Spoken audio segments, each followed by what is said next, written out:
Hello तो जी, good morning मेरे भाई। चलो हम लोग बायोलॉजी के इम्पोर्टेंट क्वेश्चन को लेकर के चल रहे थे। वीवीआई क्वेश्चन को हम लोग देख रहे थे। इससे पीछे वाले वीडियो में हम लोगों ने 11 क्वेश्चन को देखा था। फिर से हम लोग आज 11 क्वेश्चन को देखने वाले हैं, जो कि बहुत इम्पोर्टेंट क्वेश्चन होगा। आपके एग्ज़ाम में यहाँ से बहुत सारे क्वेश्चन देखने को मिलेगा मेरे भाई। ठीक है, तो सभी विद्यार्थी एक बार जल्दी जल्दी वीडियो को लाइक करके आएंगे, दोस्तों के पास शेयर कर दीजिएगा। यदि आप लोग चैनल पर नए हैं तो चैनल को सब्सक्राइब कर दीजिए। ठीक है जी, चलिए भाई, तो स्टार्ट करते हैं अब अपनी कार्यवाही को। देखिए भाई, पहला क्वेश्चन जो है वह है युग्मक जनन और भ्रूणोद्भव के बीच अंतर स्पष्ट करें। बहुत मस्त क्वेश्चन है, एग्जाम में आया हुआ क्वेश्चन है और आपके एग्जाम में भी आने का संभावना है, इसलिए आप लोग सभी क्वेश्चन को बढ़िया से तैयारी करके जाएंगे। ठीक है, तो क्वेश्चन है कि युग्मक जनन और भ्रूणोद्भव के बीच अंतर स्पष्ट करें। ठीक है, तो देखिए यहाँ पर आपको तो पता ही है कि अंतर हम लोग किस प्रकार से स्पष्ट करते हैं। एक तरफ लिख दीजिए क्या, युग्मक जनन, और दूसरा तरफ लिख दीजिए भ्रूणोद्भव। ठीक है, और चलिए तो हम लोग अब देखते हैं भाई युग्मक जनन आखिर क्या होता है। देखिए, तो युग्मक बनने की प्रक्रिया युग्मक जनन कहलाती है। जी जानते हैं, क्योंकि हम लोग जानते हैं कि एक होता है नर युग्मक और एक होता है मादा युग्मक। तो नर में भी नर युग्मक का निर्माण होता है और मादा युग्मक में भी मादा युग्मक का निर्माण होता है। तो या तो मादा के अंदर या तो नर के अंदर जब युग्मक का निर्माण होता है तो उसको हम लोग युग्मक जनन कहते हैं भाई, है ना। उसी को हम लोग युग्मक जनन कहते हैं, यानी युग्मक के निर्माण को हम लोग युग्मक जनन कहते हैं।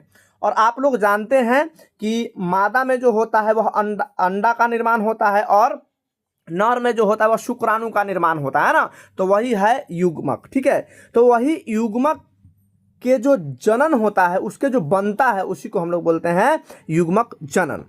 अब देखिए कि इस प्रक्रिया में नर तथा मादा दोनों युग्मक बनते हैं। जी भाई, है ना। अभी तो हम लोग देख लिया कि नर और मादा दोनों प्रकार के युग्मक इसमें बनते हैं। आगे देखिए कि भ्रूणोद्भव क्या होता है। देखिए कि जाइगोट से भ्रूण बनने की प्रक्रिया को भ्रूणोद्भव कहा जाता है। हम जानते हैं कि क्या होता है कि यहाँ पर नर युग्मक और मादा युग्मक जब एक साथ मिलता है और फर्टिलाइजर होता है तो वहाँ से क्या बनता है भाई, जाइगोट बनता है। और वही जब जाइगोट बनता है तो फिर जाइगोट से जो भ्रूण बनने की जो प्रक्रिया होता है उसी को हम लोग भ्रूणोद्भव कहते हैं। और इस प्रक्रिया में जाइगोट की कोशिका का विभाजन होता है। ठीक है, तो जाइगोट का जो कोशिका है उसका विभाजन होकर के क्या बनता है, भ्रूणोद्भव बनता है।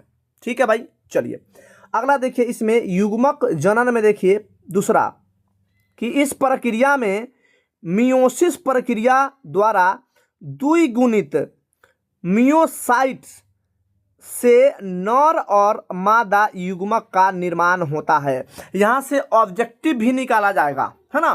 कहेगा कि बताओ भाई मियोसिस प्रक्रिया किस में होता है, तो आप याद रखेंगे युग्मक जनन में होता है।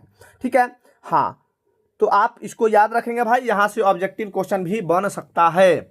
चलिए इसमें क्या होता है, देखिए कि इस प्रक्रिया में द्विगुणित जाइगोट के बार बार माइटोसिस, यहाँ होता है गलत लिखा है, माइटोटिक लिखा है, माइटोसिस, है ना। कोशिका विभाजन के फलस्वरूप भ्रूण का निर्माण होता है। ठीक है, हाँ, इधर क्या होता है, ये इधर होता है मियोसाइट्स, है ना, यानी मियोसाइट्स, और इधर होता है क्या है, माइटोसाइट। ठीक है, माइटोसाइट। तो ये बात याद रखेंगे, इसमें क्या होता है मियोसाइट्स, इसमें क्या होता है माइटोसाइट्स। ठीक है भाई, तो उसी को हम लोग क्या बोलते हैं, भ्रूणोद्भव कहते हैं। इसको क्या बोलते हैं, तो युग्मक जनन कहते हैं। उम्मीद करते हैं भाई ये आपको बिल्कुल समझ आया होगा। बढ़िया है, आप इसको याद करिए। यह 2 नंबर वाला क्वेश्चन में आपसे क्वेश्चन पूछा जा सकता है, बढ़िया क्वेश्चन है। ठीक है जी, चलिए अगला क्वेश्चन को देखते हैं। अब अगला क्वेश्चन है कि अनिषेक जनन से आप क्या समझते हैं। देखो, जब हम पढ़ा रहे थे जनन चैप्टर तो अनिषेक के बारे में बता चुके हैं, अनिषेक फल वगैरह के बारे में भी हम लोग बता चुके हैं। तो आप लोग नहीं देखे होंगे तो रिकॉर्डेड वीडियो पड़ा है, डिस्क्रिप्शन में जा करके आप चेक कर सकते हैं, देख सकते हैं। तो देखिए, अनिषेक जनन से आप क्या समझते हैं, बढ़िया क्वेश्चन है। आंसर देखिए कि कुछ प्राणियों जैसे रोटीफॉर्स, मधुमक्खी, पक्षी आदि में बिना निषेचन की क्रिया के संपन्न हुए ही नए जीव का निर्माण हो जाता है। यानी बिना निषेचन के यदि नया जीव का निर्माण हो जाता है तो इस प्रकार की घटना को अनिषेक जनन कहा जाता है ना। और एक आध दूगो आप उदाहरण भी लिख सकते हैं, ठीक है भाई, हाँ उदाहरण भी लिख सकते हैं। और यहाँ से ये वही क्वेश्चन आता है कि बताओ अनिषेक फल का उदाहरण निम्नलिखित में से कौन है ना। तो आप लोग जा करके वहाँ पर वीडियो को देख सकते हो भाई, बड़ा बढ़िया से चीज़ों को बताया गया है। चलिए अगला यहाँ पर देखिए, तीसरा नंबर क्वेश्चन है कि एंटीबॉडी के कार्यों का उल्लेख करें। बढ़िया क्वेश्चन है। हम लोग जानते हैं कि हमारे शरीर में क्या होता है भाई, है ना, सूक्ष्म जीवों से लड़ने के लिए हमारे शरीर में निर्माण होता है भाई, है ना, एंटीबॉडी जो जीवाणुओं को मारता है ना। तो वही है कि एंटीबॉडी के कार्य क्या है उसको बताना है। तो देखिए, एंटीबॉडी निम्नलिखित रूप से कार्य करता है। पहला क्या है कि जीवाणु को एंटीबॉडी इस तरह से आवृत ढक देता है जिससे फैगोसाइट उसे पहचान सकता है।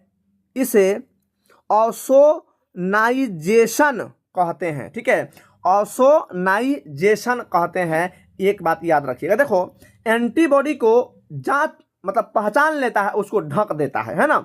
इसको हम लोग क्या बोलते हैं भाई, ऑसोनाइजेशन कहते हैं।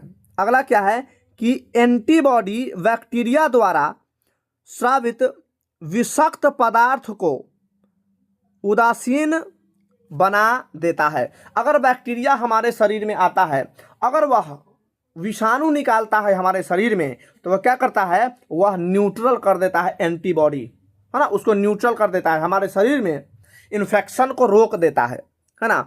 और उसे उदासीनता कहते हैं, ठीक है, यानी उसको क्या कर देता है, तो उसको उदासीन कर देता है, ठीक है जी। अगला देखिए कि एंटीबॉडी एंटीजन से संयुक्त होकर वृहत आकार अघुलनशील जटिल पदार्थ तैयार करता है, ठीक है, बेहतरीन क्वेश्चन है। और यह याद रखिएगा, एंटीबॉडी और एंटीजन बनता है ना। आप लोग ब्लड वाला सेक्शन में इसको पढ़े होंगे, उम्मीद करते हैं भाई, ठीक है। और क्या करता है कि अघुलनशील जटिल पदार्थ तैयार करता है जो एंटीजन के विशेष जैव कार्य में बाधा पहुंचाता है। इसे एग्लूटिनेशन कहते हैं, ठीक है, एग्लूटिनेशन कहते हैं। यह भी बढ़िया क्वेश्चन है, ठीक है। तो ये तमाम जो है यह कार्य है किसका, एंटीबॉडी का काम है, जो हमारे शरीर को रक्षा पहुंचाने का काम करता है भाई। बाहरी यदि कोई इन्फेक्शन होता है, कोई सूक्ष्म जीव यदि हमारे बॉडी में इंटर करके इन्फेक्ट करता है तो उसको बचाता है ना, उसको न्यूट्रल करने का काम करता है, ठीक है जी। चलिए भाई, यदि आप लोग को वीडियो समझ आ रहा होगा तो वीडियो को लाइक कर दीजिएगा। यदि चैनल पर नए होंगे तो चैनल को सब्सक्राइब कर दीजिएगा। दोस्तों के पास वीडियो को शेयर ज़रूर करेंगे, ठीक है जी। चलिए भाई आगे देखिए, अगला क्वेश्चन है कि सहलग्नता तथा विनिमय में अंतर स्पष्ट करें, ठीक है भाई, बढ़िया क्वेश्चन है। चलिए इसको देखते हैं। यहाँ पर लिखा हुआ है, टाइपिंग गलत है, सहलग्नता होगा, है ना, आधा ग होगा। नीचे यहाँ पर देख सकते हैं सही लिखा हुआ है सहलग्नता, और इधर है विनिमय। चलिए तो देखिए कि सहलग्नता किसी गुणसूत्र के जीन्स को साथ साथ रखती है। कितना अच्छा बात है ना। सहलग्नता का क्या मतलब है कि कोई सा भी गुणसूत्र है उसमें जीन को एक साथ बना करके रखता है सहलग्नता। विनिमय देखिए, विनिमय गुणसूत्र के जीन्स को पृथक करता है जिससे नए संयोग बनते हैं। यह एक साथ रखने का प्रयास करता है सहलग्नता, और विनिमय है जो उसको हटाने का काम करता है। फिर देखिए दूसरा नंबर कि जीन्स के पास स्थित होने पर सहलग्नता की तीव्रता बढ़ती है, और यहाँ है जीन्स के अधिक समीप होने पर विनिमय की आकृति घटती है। बिल्कुल भाई, है ना। अगला क्या है कि इसके द्वारा जनक लक्षण संतति में बने रहते हैं, ये संतान में जनक लक्षणों को बदल देते हैं। देख रहे हैं, तो पूरा भाई ज़्यादा क्वेश्चन जो है वह आप जब एग्जाम देंगे तो बहुत सारा क्वेश्चन आपको जनन से दिखाई देगा, है ना। तो जनन से बहुत सारे क्वेश्चन बनते हैं, आप लोग इसको ध्यान में रखेंगे भाई। अब देखिए आनुवांशिकी विज्ञानों, यहाँ पर टाइपिंग एरर है,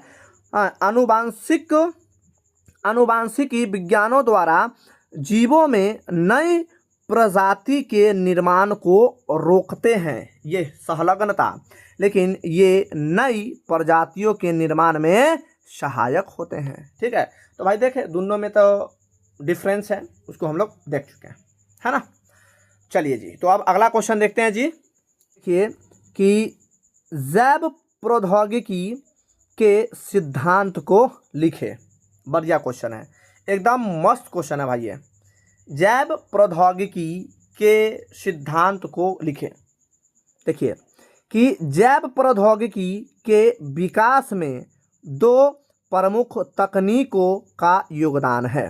ठीक है, कौन कौन तकनीक है भाई? पहला आनुवांशिक अभियांत्रिकी। ठीक है, आनुवांशिक अभियांत्रिकी। दूसरा है रासायनिक अभियांत्रिकी, है ना, दूगो है। देखिए पहला क्या है कि आनुवांशिकी या आनुवांशिक अभियांत्रिकी। देखिए तो आनुवांशिक अभियांत्रिकी वह प्रौद्योगिकी है जिसके द्वारा किसी भी जीवन से डीएनए या जीन मिलाकर किसी अन्य जीवन के जीन के साथ युग्मित किया जा सकता है। मतलब जीन परिवर्तन, है ना, जीन डीएनए परिवर्तन या जीन, उससे जीन निकाल करके उसको क्या करो, दूसरा के साथ उसको युग्मित किया जाता है। और दूसरे शब्द में यदि कहा जाए कि आनुवांशिक अभियांत्रिकी को युग्मित डीएनए प्रौद्योगिकी भी कहा जाता है ना, क्योंकि भाई डीएनए को ही तो यहाँ पर युग्मित करने की बात है ना।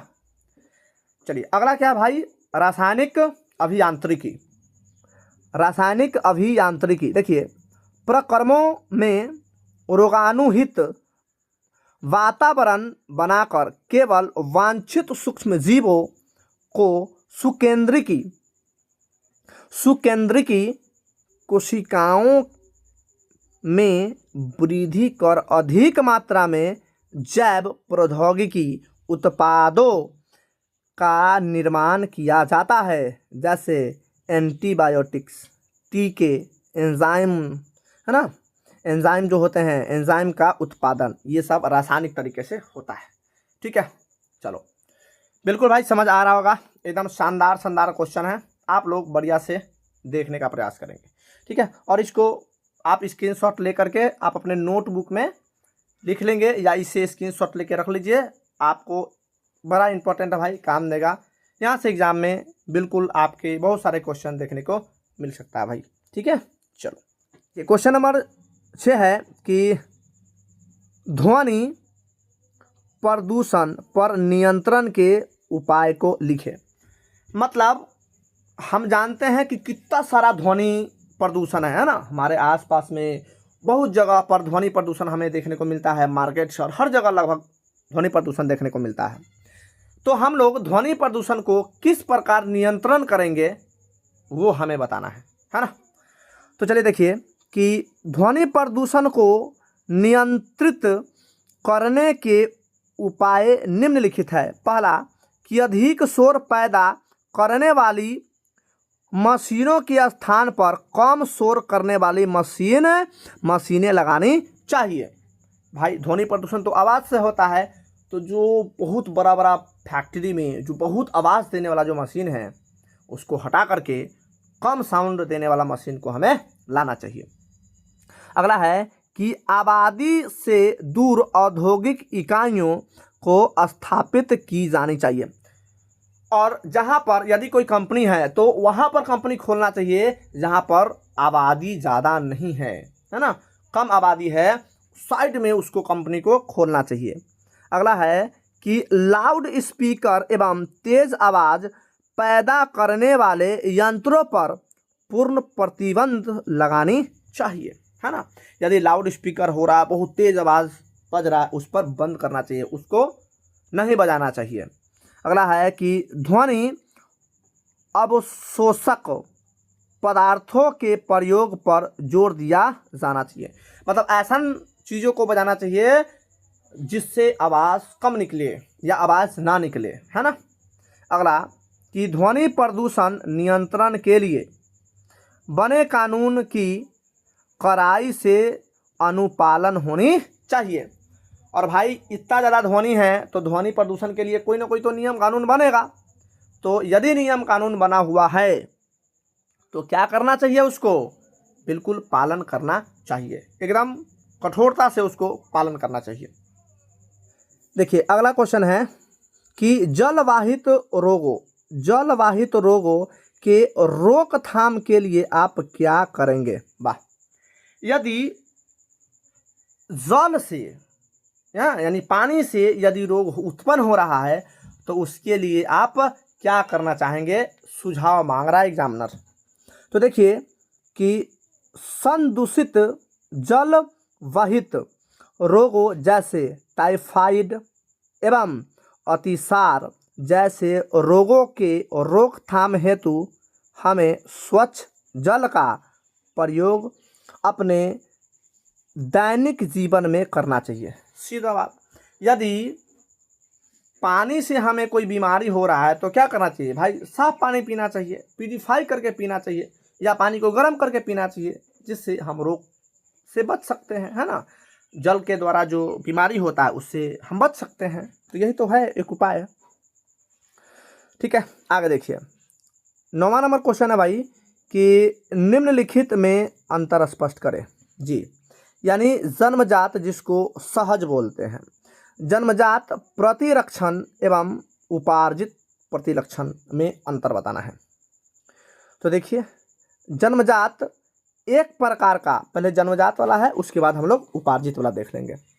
तो जन्मजात एक प्रकार का अवशिष्ट रक्षा है जो जन्म से मौजूद होती है, यानी जन्म से ही रहता है, जबकि उपार्जित प्रतिरक्षण है ना रोगजनक विशिष्ट है। यहाँ तक हम लोग देख लिए क्या, पहला क्या है इसका कि जन्मजात से ही रहता है यह, है ना, लेकिन उपार्जित क्या है भाई, तो यह रोगजनक विशिष्ट है, किसी से होता है, जिसमें प्राथमिक एवं द्वितीयक अनुक्रिया होती है, जिसका अभिलक्षण स्मृति पर आधारित होती है। ठीक है, चलिए अगला क्वेश्चन देखते हैं जी, जिसको हम लोग ल्यूटनाइजिंग हार्मोन कहते हैं, है ना, ये शामिल है, यानी शुक्र जनन में शामिल होने वाले यह हार्मोन है जो हाइपोथैलेमस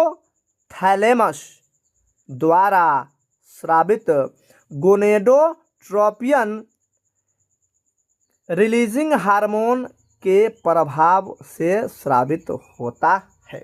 ठीक है, तो आप याद रखेंगे FSH और LH, है ना ये, और इसका फुल फॉर्म भी याद रखेंगे। ठीक है जी, अगला क्वेश्चन देखिए कि यौन संचारित रोगों के संपर्क में आने से बचने के लिए कौन से उपाय अपनाने चाहिए, है ना।